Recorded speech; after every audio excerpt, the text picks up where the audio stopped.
Welcome to The Explainer. Today, we're going to dive into a story about a team meeting that went, well, completely off the rails, but in the best way possible. It's all about how they accidentally uncover these hidden talents that totally reshaped how they work together. And it all started with a deep dive conversation that nobody saw coming. So where did this all start? Well, it kicked off with just one single moment of frustration. The team was in a meeting, trying to map out who was good at what, when one person just felt completely sidelined, totally stuck. And his decision to finally say something, well, that changed everything. And this was it. This was the moment. Chris, a guy on the team who felt totally boxed into his admin role, just blurts this out. And this wasn't just some random complaint, This was the spark. This was the thing that lit the fuse on this powerful, game-changing conversation about what really gets people fired up at work. Okay, so let's set the scene. The team's in this meeting, right? They're trying to figure out their strengths. And that's when Chris finally speaks up. He admits that he feels like he always has to bite his lip and just stay in his lane, far away from where the real action is. You see, in his head, his job was all about the numbers and the admin stuff. But what he really wanted to do was get in there and rally the team, get people excited, keep the energy up. He just felt like, hey, that's not my job. I can't step on anyone's toes. Now, this is where it gets really interesting. The leader's reaction.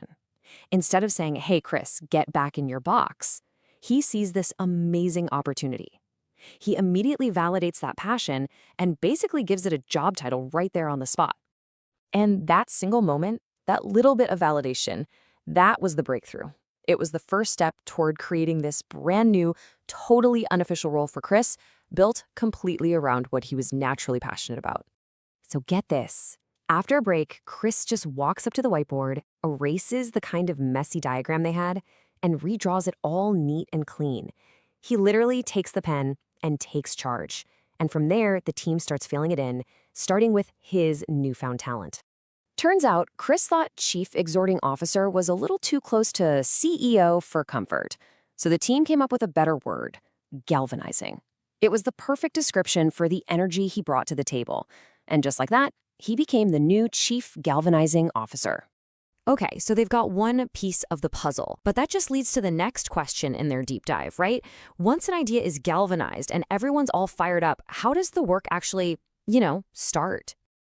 So when someone suggested helping or volunteering as the next skill, another team member, Quinn, she was pretty skeptical.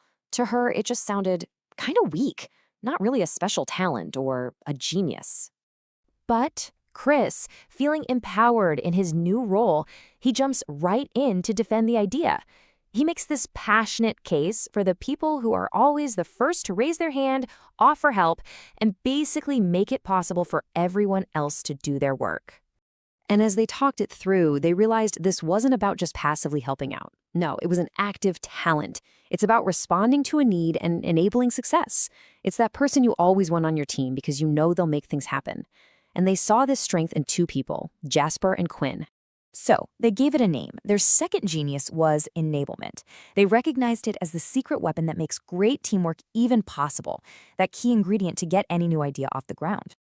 But hold on, because this deep dive conversation wasn't over yet.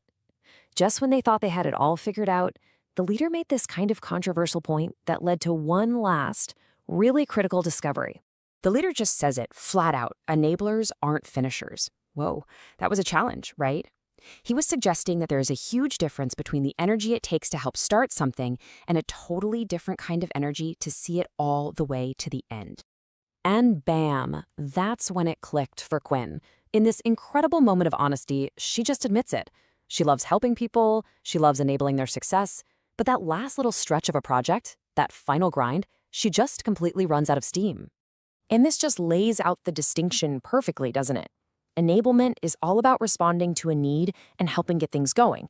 Tenacity, that's about wrestling the project across the finish line. It's about pushing and keeping the standards high no matter what gets in the way. So with that new clarity, they defined their third genius, tenacity. And the team could see that both Jasper and Chris had this relentless drive to actually finish what they started, to make sure great ideas didn't just die on the vine. Now, Jasper's little comment to Quinn here, it might sound harsh, but it wasn't an insult. It was actually a sign. It showed just how much psychological safety this deep conversation had built. They could be completely honest about their strengths and their weaknesses without anyone getting offended. Okay, so let's just step back for a second. What did this team actually do here? Let's look at the incredible power of the process they just stumbled their way through. I mean, just look at this flow. A frustration gets voiced, the team actually listens and validates it. Then they debate it, they define it, they create a new role, and when they do it all over again. This wasn't just slapping labels on people. They completely re-engineered their team around what actually energized them. And that right there is the real takeaway. It isn't just about the words galvanizing or enablement or tenacity. The true genius here was the deep dive conversation itself, that messy, honest process of listening and debating that let all these hidden talents finally come out. You know, this story is such a perfect illustration that the most valuable assets you have, the real genius in your organization, it might be hiding in plain sight. It's often just one good, honest, deep dive conversation away from being discovered. So the only question is, are you willing to have it?